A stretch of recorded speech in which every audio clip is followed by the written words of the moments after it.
Hello everyone, welcome back to my channel. അപ്പോൾ ഈ വീഡിയോയിൽ ഞാൻ ഇന്നത്തെ കറണ്ട് അഫയേഴ്സാണ് പഠിപ്പിക്കാൻ പോകുന്നത്. ഇന്നത്തെ കറണ്ട് അഫയേഴ്സ് എന്ന് പറയുമ്പോൾ ഇന്നലെ വരെയുള്ള ഇന്നലത്തെയും മോസ്റ്റ് ഇമ്പോർട്ടൻറ്റ് ന്യൂസാണ് ഞാൻ ഈ ഒരു വീഡിയോയിൽ ഡിസ്കസ് ചെയ്യുക. അപ്പോൾ ഇത് നിങ്ങൾക്ക് നിങ്ങളുടെ വരുന്ന എല്ലാ കോമ്പറ്റേറ്റീവ് എക്സാംസിനും യൂസ്ഫുൾ ആയിരിക്കും. തുടർച്ചയായിട്ട് എൻ്റെ വീഡിയോസ് കാണുകയാണെങ്കിൽ നിങ്ങൾക്ക് തീർച്ചയായിട്ടും അത് നിങ്ങളുടെ എക്സാമിന് ബെനിഫിറ്റ് ചെയ്യും. സോ നമുക്ക് എന്തായാലും ഫസ്റ്റ് ന്യൂസിലേക്ക് കിടക്കാം. Rolls-Royce India President Kishore Jayaraman received honorary British award by Her Majesty the Queen. അപ്പോൾ Kishore Jayaraman president India and South Asia for Rolls-Royce has received an honorary officer of the Order of the British Empire by Her Majesty the Queen. അപ്പോൾ ക്വീനിൻ്റെ അടുത്തു നിന്നാണ് ഈ ഒരു award ലഭിച്ചിരിക്കുന്നത് Rolls Royce India പ്രസിഡൻ്റായ കിഷോർ ജയറാമന്. അപ്പോൾ mister Jayaraman is a board member of the United Kingdom India business council. അപ്പോൾ ബോർഡ് മെമ്പറും കൂടിയാണ് ഈ മിസ്റ്റർ ജയറാമൻ എന്ന് പറയുന്ന ആൾ. Kishore Jayaraman UK India business കൗൺസിലിൻ്റെ ബോർഡ് മെമ്പർ കൂടിയാണ് കിഷോർ ജയറാമൻ. അപ്പോൾ കിഷോർ ജയറാമൻ റോൾസ് റോയ്സ് ഇന്ത്യയുടെ പ്രസിഡൻ്റായ കിഷോർ ജയറാമന് ഈ ഒരു ഹോണററി അവാർഡ്, ബ്രിട്ടീഷ് അവാർഡ് ലഭിച്ചിരിക്കുകയാണ് ക്വീനിൻ്റെ അടുത്തുനിന്ന്. സോ നമുക്ക് നെക്സ്റ്റ് ന്യൂസിലേക്ക് കിടക്കാം. Justin Thomas wins play off to claim second PGA championship. അപ്പോൾ with the help of Mito Pereira's heart breaking debacle on the 72nd hole, Thomas won the PGA Championship and his second Wanamaker Trophy in a 3-hole aggregated playoff against Will Zalatoris, who was seeking his first PGA Tour title. അപ്പോൾ Justin Thomas ആണ് ഈ ഒരു golf championship നേടിയിരിക്കുന്നത്, PGA championship നേടിയിരിക്കുന്നത്. Second PGA ചാമ്പ്യൻഷിപ്പാണ് ഈ Justin തോമസിൻ്റെ. Next news, HDFC Bank partners with B2B Pharma marketplace Retailio to launch co-branded credit cards. അപ്പോൾ HDFC Bank B2B ഫാർമയായിട്ട് പാർട്ട്ണർഷിപ്പ് ചെയ്തിരിക്കുകയാണ്. Market place Retailio to launch co-branded, ഇവരുടെ രണ്ടാളുടെയും, അതായത് HDFC ബാങ്കിൻ്റെയും B2B ഫാർമയുടെയും co-branded ക്രെഡിറ്റ് കാർഡ് ലോഞ്ച് ചെയ്യാൻ വേണ്ടിയിട്ടാണ് ഈ ഒരു പാർട്ട്ണർഷിപ്പ് നടന്നിരിക്കുന്നത്.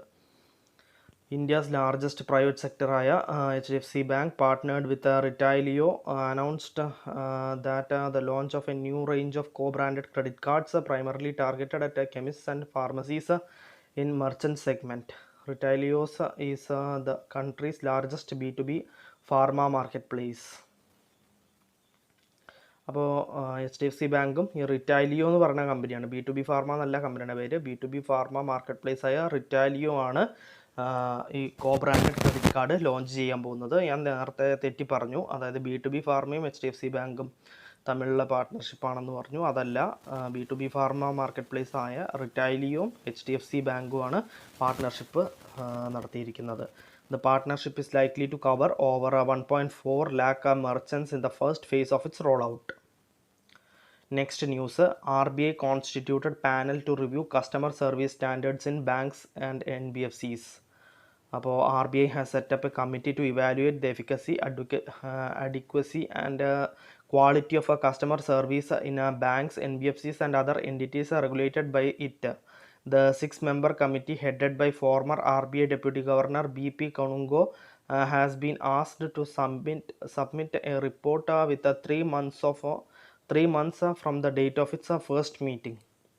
അപ്പോൾ RBI കോൺസ്റ്റിറ്റ്യൂട്ട് പാനൽ റിവ്യൂ ചെയ്യും customer service standards in banks and NBFCs. So നമുക്ക് നെക്സ്റ്റ് ന്യൂസിലേക്ക് കിടക്കാം. Vinay Kumar Saxena appointed as Delhi's new lieutenant governor. അപ്പോൾ ഡൽഹിയുടെ പുതിയ ലെഫ്റ്റനൻറ്റ് ഗവർണറായിട്ട് വിനയ് കുമാർ സക്സേനയെ അപ്പോയിൻറ്റ് ചെയ്തു എന്നാണ് പറഞ്ഞിരിക്കുന്നത്. നമുക്ക് നെക്സ്റ്റ് ന്യൂസിലേക്ക് കിടക്കാം. SAIL celebrates 50 years of incorporation with a special logo. ഒരു പുതിയ ലോഗോ വെച്ചിട്ട് SAIL 50 years of incorporation celebrate ചെയ്തിരിക്കുകയാണ്. സെയിൽ എന്ന് വെച്ചാൽ steel authority of India limited. The Maharashtra Steelmaking Public Sector Unit is celebrating the company's 50 years of incorporation this year in 2022. Sales legacy of 50 years is being celebrated with the launch of a new commemorative logo and will be followed by several events to be held all across the company throughout the year. SAIL was incorporated on 24th January 1973. അപ്പോൾ SAIL incorporate ചെയ്തത് 24th January 1973 അപ്പോൾ 50 years of celebration, 50 years of incorporationൻ്റെ celebration celebrate ചെയ്യാൻ തീരുമാനിച്ചിരിക്കുകയാണ് SAIL ഒരു special logo കൊണ്ടുവന്നിട്ട്. Next news, 8th International Day of Yoga to be held at Mysuru. അപ്പോൾ international day of yoga 21st ജൂണിനാണത് international day of yoga. 8ാമത്തെ international day of yoga celebrate നടക്കാൻ പോകുന്നത് മൈസൂരുവിൽ വെച്ചിട്ടാണ് നടക്കാൻ പോകുന്നത്. The main event of 8th International Day of Yoga demonstration will be held at Mysore in Karnataka on 21st June 2022, as this IDY International Day of Yoga is falling in the Azadi Ka Amrit Mahotsav year. The Minister of Ayush has also planned to observe IDY at 75 iconic locations across the country and is focusing on branding India on a global scale. Next news, investment incentive agreement between the government of India and the government of United States of America. അപ്പോൾ investment incentive agreement ചെയ്യാൻ പോവുകയാണ് government of ഇന്ത്യയും government of United States of അമേരിക്കയും തമ്മിൽ. The government of India and government of USA have signed an investment incentive agreement in Tokyo, Japan. Tokyo ജപ്പാനിൽ വെച്ചിട്ടാണ് investment incentive agreement sign ചെയ്തത്. This is investment incentive agreement supersedes the investment incentive agreement signed between India and the USA in the year 1997. The agreement is a legal requirement for a DFC, a development finance agency of the USA to continue providing investment support in India. അപ്പോൾ investment incentive agreement Tokyo ജപ്പാനിൽ വെച്ചിട്ടാണ് sign ചെയ്തത്. ഇന്ത്യയും USAയും തമ്മിലാണ് അത് sign ചെയ്തിട്ടുള്ളത്. Next news, veteran communist leader Shivaji Patnaik passes away.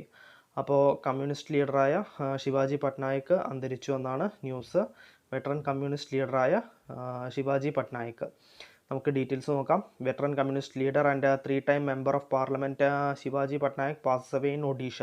He was 93. Shivaji Patnaik is lauded as the founder of CPI, Marxist in Odisha. ഒഡീഷയിലെ Marxist പാർട്ടിയുടെ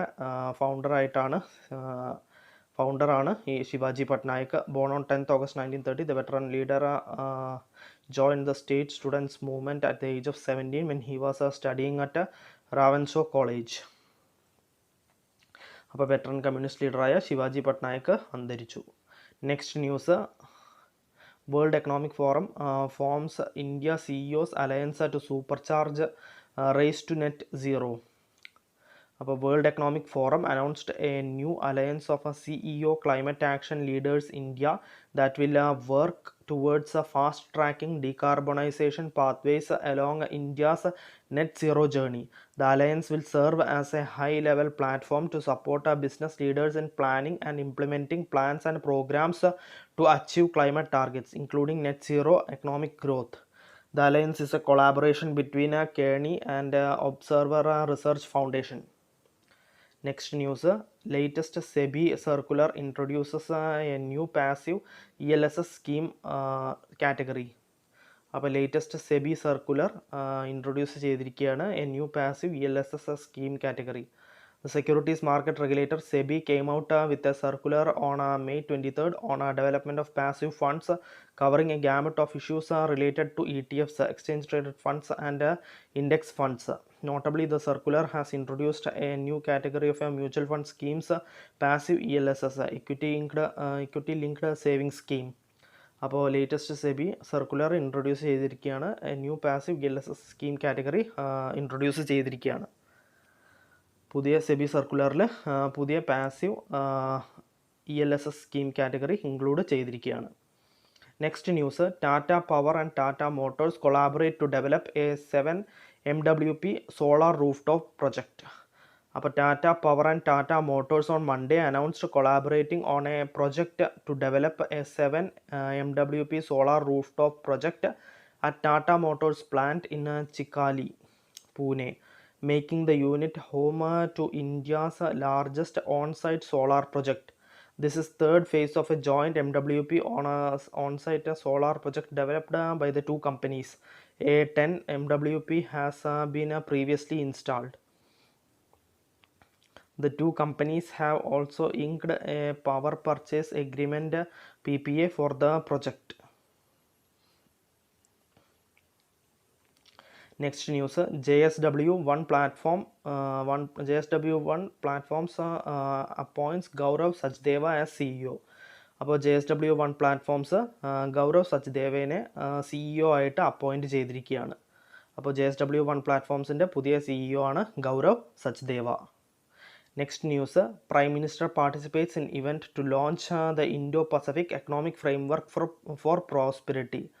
Prime Minister participated in the event to launch the Indo-Pacific Economic Framework for Prosperity. The Indo-Pacific Economic Framework seems to strengthen economic partnership amongst participating countries with the objective of enhancing resilience, sustainability, inclusiveness, economic growth, fairness and competitiveness in the Indo-Pacific region. So Prime Minister participate ചെയ്തിരിക്കുകയാണ് event to launch the Indo-Pacific economic framework for prosperity. Indo Pacific economic framework for prosperity launch ചെയ്യാൻ വേണ്ടിയിട്ട് prime minister Narendra Modi ഒരു ഇവൻറ്റിൽ participate ചെയ്തിരിക്കുകയാണ്. So next news, national health authority launches revamped ABHA mobile application to manage health records under Ayushman Bharat. അപ്പോൾ national health authority launch revamped Ayushman Bharat health account app under Ayushman Bharat Digital Mission, previously known as NHDM Health Records app. അപ്പോൾ national health authority revamp ചെയ്തൊരു Ayushman Bharat health account app launch ചെയ്തിരിക്കുകയാണ്. അതിൻ്റെ മുമ്പ് ആ ആപ്പിൻ്റെ പേര് NDHM app ആയിരുന്നു, ഹെൽത്ത് റെക്കോർഡ്സ് ആപ്പ് എന്നായിരുന്നു. ഇപ്പോൾ അത് ABHA മൊബൈൽ ആപ്ലിക്കേഷനായി മാറി. അപ്പോൾ അത് റീവാമ്പ് ചെയ്യുന്ന ഒരു മീറ്റിങ്ങിൽ നാഷണൽ ഹെൽത്ത് അതോറിറ്റി ലോഞ്ച് ചെയ്തിരിക്കുകയാണ് അങ്ങനെ ഒരു application. So next news, Belgium becomes first country to make quarantine compulsory for monkeypox patients. അപ്പോൾ Belgium is the first country to make a 21-day quarantine compulsory for monkeypox patients. അപ്പോൾ monkeypox രോഗം ഉണ്ടോ ഇല്ലയോ എന്ന് അറിയാൻ വേണ്ടിയിട്ട് 21 ദിവസത്തെ ക്വാറന്റൈനിലാണ് ഓരോ പേഷ്യൻസിനെയും, അതായത് ഡൗട്ടുള്ളവരെ വെക്കാൻ തീരുമാനിച്ചിരിക്കുന്നത് ബെൽജിയം അത് ഫസ്റ്റ് കൺട്രി ആയിരിക്കുകയാണ്, ക്വാറന്റൈൻ കമ്പൽസറി ആക്കിയിട്ടുള്ള ഫസ്റ്റ് കൺട്രി ആയിരിക്കുകയാണ് ബെൽജിയം. അപ്പോൾ മങ്കിപോക്സ് പേഷ്യൻസിനെ ക്വാറന്റൈൻ ചെയ്യാൻ വേണ്ടിയിട്ടുള്ള ഫസ്റ്റ് കൺട്രി, ക്വാറന്റൈൻ ചെയ്യാൻ തീരുമാനിച്ച ഫസ്റ്റ് കൺട്രിയാണ് Belgium. The country has 4 cases of the disease last week. അപ്പോൾ ബെൽജിയത്തിൽ 4 കേസാണ് റിപ്പോർട്ട് ചെയ്തിട്ടുള്ളത് കഴിഞ്ഞ ആഴ്ചയിൽ. ദ മൈക്രോബയോളജിസ്റ്റ് ഇമാനുവൽ ആൻഡ്രേ, ഇതൊക്കെ നിങ്ങളുടെ ഇൻഫർമേഷൻ കാര്യങ്ങൾക്ക് വേണ്ടി കൊടുത്തിരിക്കുകയാണ്, നിങ്ങൾക്കിത് വായിച്ചു നോക്കാം. സോ ഇന്നത്തെ കറണ്ട് അഫയേഴ്സിൽ ഇത്രയേ ഉള്ളൂ. നിങ്ങൾക്ക് എല്ലാവർക്കും ഇന്നത്തെ കറണ്ട് അഫയേഴ്സ് മനസ്സിലായിട്ടുണ്ടാവുമെന്ന് കരുതുന്നു. നിങ്ങൾക്ക് എന്തെങ്കിലും ഡൗട്ട് ഉണ്ടെങ്കിൽ താഴെ കമൻറ്റ് ചെയ്യാവുന്നതാണ്. സോ നമുക്ക് നാളത്തെ കറണ്ട് അഫയേഴ്സിൽ വീണ്ടും കാണാം. Bye everyone.